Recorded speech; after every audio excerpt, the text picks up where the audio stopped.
How are you? I'm great. I'm great. Yeah, we've been working hard, getting ready to go play. What are some things you want to see corrected from the first scrimmage to now? Usually, how do things kind of A lot cleaner. You want to have a really clean scrimmage when you go on. And by clean, you just mean good execution on both sides of the ball. You don't want to see big plays made because of mistakes, or bad drives because of mistakes, or touchdowns given up because of mistakes. You want to see good football being played, and then guys making plays within the scheme on both sides of the ball. And, if you do that, if you see really, well-executed, good, clean football, then you feel comfortable getting ready into the season that you can execute at a high level in offense, defense, and the kicking game. How does the script differ? I think you said you had 165 snaps last week. Yeah, the number of plays probably won't script, but just how we do it will be different. Much more game-oriented. We just started drives different places. We're at a lot more kicking game this and make it a little bit more game-realistic in this scrimmage than the last scrimmage, which was very positional. We kind of would place the ball. There was no kicking. There was only extra points and field goals in the last scrimmage. This will have all phases of kicking in it. Right now is kind of a little bit more game-oriented scrimmage to get us ready for the season. Like last week, you said this week of practice might be a little bit more situational football involved. It was. Yeah. How did the players react to that? Well, good, because you're doing a lot of third down, a lot of red zone, goal line, all the different 2-minute situations, last plays of the game, everything that's a situational deal.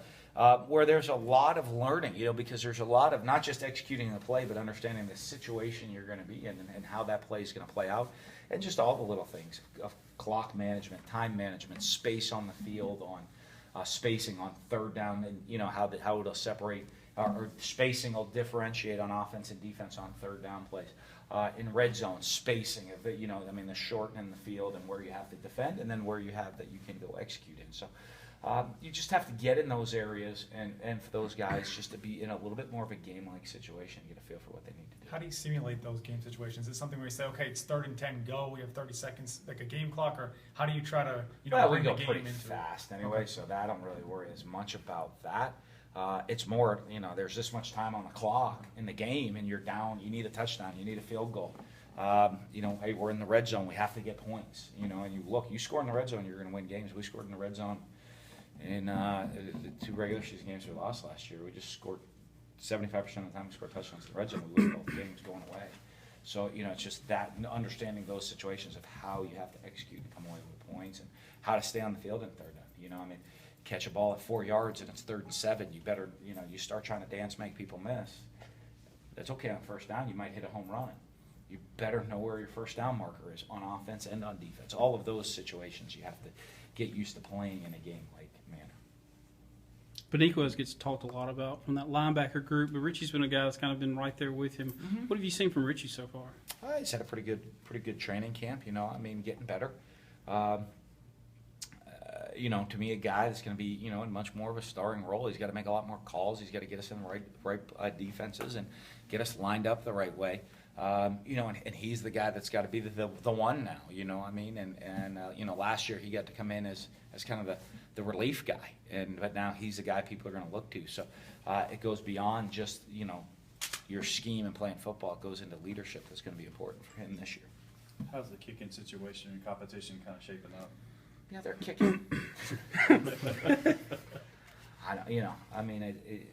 It's the fine line between statistical analysis and gut feeling of who's going to do it when with the game situation.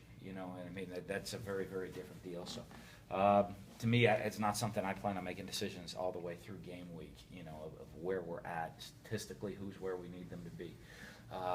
In every phase, whether it's kicking off, punting, place kicking, all of that stuff, it is something we'll really evaluate who's going to be in the best position to make us successful. Is that a good return because you have so many good candidates out there? Yeah, it's that same way. We'll have a good idea who our returners are going to be. And then you got to have a couple of them, and all that's going to be really important. Your thoughts on Tyler Russell signing with the Canadian Football League? Excited. Saw him today. He was in the office today. So, really excited for him to get that opportunity to go up there, get back on the field, and go play. I know he'll go in, he'll work his butt off, and, got to learn the system and do it fast as he can and get ready to go. But I'm really excited for him to get that opportunity. I know it's something he really wanted. Maurice Coleret and a couple of other guys were here talking to the team. Why is that so important? You know, I know you brought Jerome Benison last year.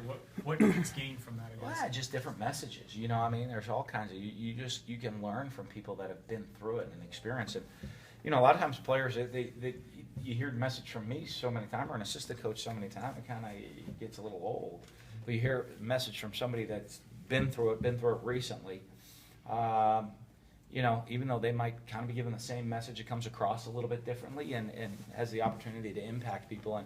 And all the different messages we're going to try to get are different, but because everybody brings a little different story to the table. But, you know, hopefully it gets in, and even if it doesn't get to everybody, it gets into certain guys. And just even if a couple of guys can get a great life message out of it, how to improve their lives, that's going to be important because, I mean, we're here to build young men to be champions in life, not just football. And, you know, that is really, really important that they get that and get the experience and see maybe problems or successes other people have and how they can get themselves on the right path.